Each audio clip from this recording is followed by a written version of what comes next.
Hello and welcome to News Across Nigeria. I'm Olumide Mukoli. Coming up on the program, Katsina State Environmental Protection Agency fumigates over 10 communities affected by the flooding.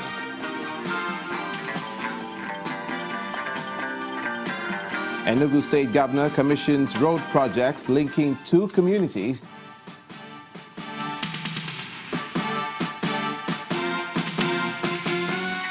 And Nigerians across the states protest lack of electricity and what they describe as overbilling by electricity distribution companies.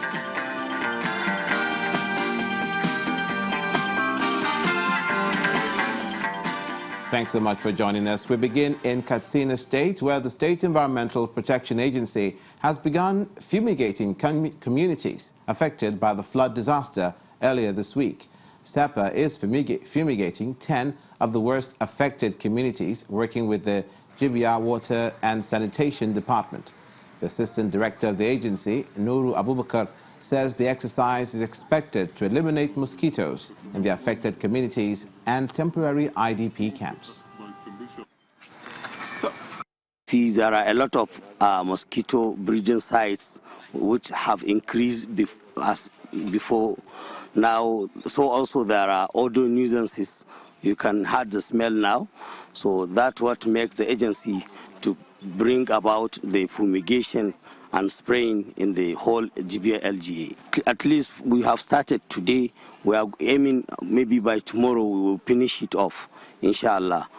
Now after this site, we are moving to the temporary camp, that primary school where the entire people, the affected victims are kept. While the Delta State government in another part of the country, the South-South, has asked for patience from commuters and residents in Asaba, Akwanam and other flood-prone areas as the government is making efforts to address the challenge of flooding. The Commissioner for Works told journalists in Asaba that the situation will improve as soon as the storm water drainage construction embarked on by the government is completed and connected to discharge at the River Niger and other water channels around the state. The ongoing construction work has led to the shutdown of major roads and streets in the city, causing heavy traffic, which has left a lot of motorists go through difficulty in trying to get to their various destinations. In this rainy season, we are still going to experience some challenges. There are still going to be inconveniences to those living in Asaba and Okpanam area of the state capital. The one along Ambassador Raf Weshe is also being done in sections. Of course, if you go to Boringo's course, you'll see what is being done there. And if you go to the Anwai River, you can see the people have already started working on the discharge. Once that is connected, they will now move to the Okpanam road end.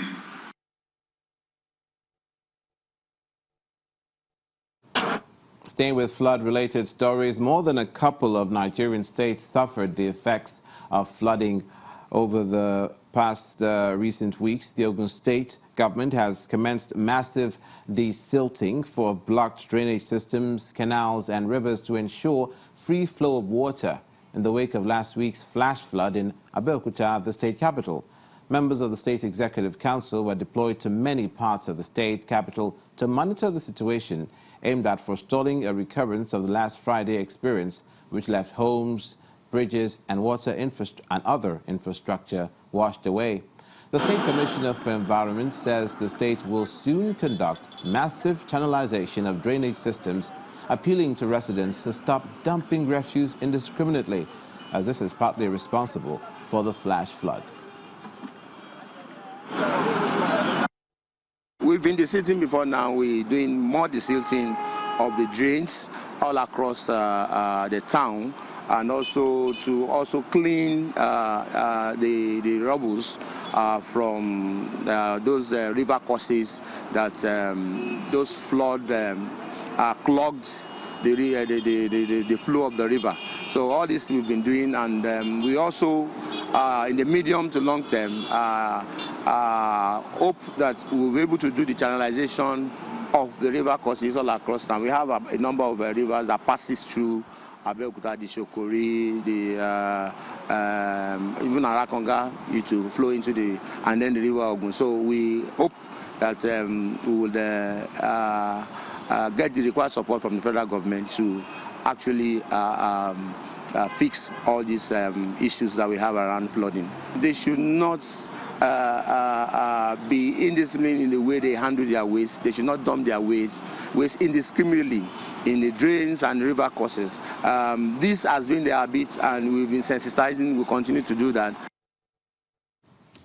Away from flood prevention, but staying with infrastructure, this time in the southeast, residents of Ogun and Isuzo in Enugu State are happy with the construction of some important rural roads in the community.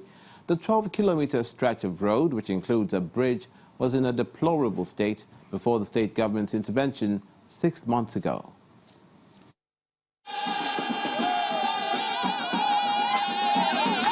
It's a happy crowd out to welcome the Enugu State Governor on his arrival to commission some newly constructed roads.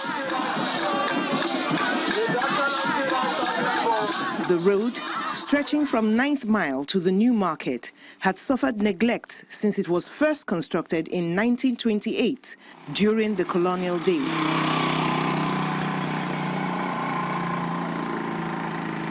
This resident of Ogun captures the prevailing sentiment. This road is not only from Ogun. You have saved the people of Enugu State, because as soon as they closed this road, we lost a lot of lives at Ogun. You can now drive through Mickey Hill at night, 2, 3 a.m. in the morning, without being afraid. And so, the different sections of road are commissioned. They're awesome, God of David. Nowhere is this transformation more significant for the residents than at the 3-kilometer section of Milliken Hill, which is integral to the history of Enugu and has been reconstructed for the first time 90 years after being built.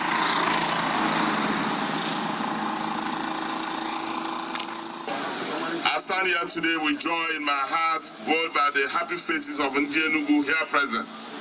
The commission this reconstructed historic and legacy-making Hill Road, a renowned tourist attraction whose history is consistent with coal discovery in our state in the early 20th century. In Enugu, no road in our environment affords tourists and motorists the beautiful view of Enugu that this road offers. Residents expect life to change for the better. He saw our plight and know there are industries, poultry farms and economic boom in this area, and came to our rescue.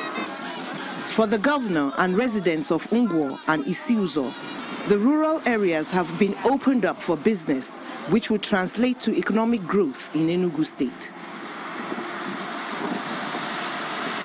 In the wake of security challenges in Plateau State, the community leaders in the southern zone have held an expanded peace and security meeting to prevent any spillover of recent attacks in the northern zone. The State Commissioner of Police raised concern about reports of a security breach in the zone involving distress calls of impending attacks. He was speaking to an audience which included traditional and community leaders from all the local government areas in the state. For us to know if at all there were such plans, and if there are, what is it that is responsible? What are the complaints? So that is why we have called ourselves here. I want to also appeal to the Commissioner of Police.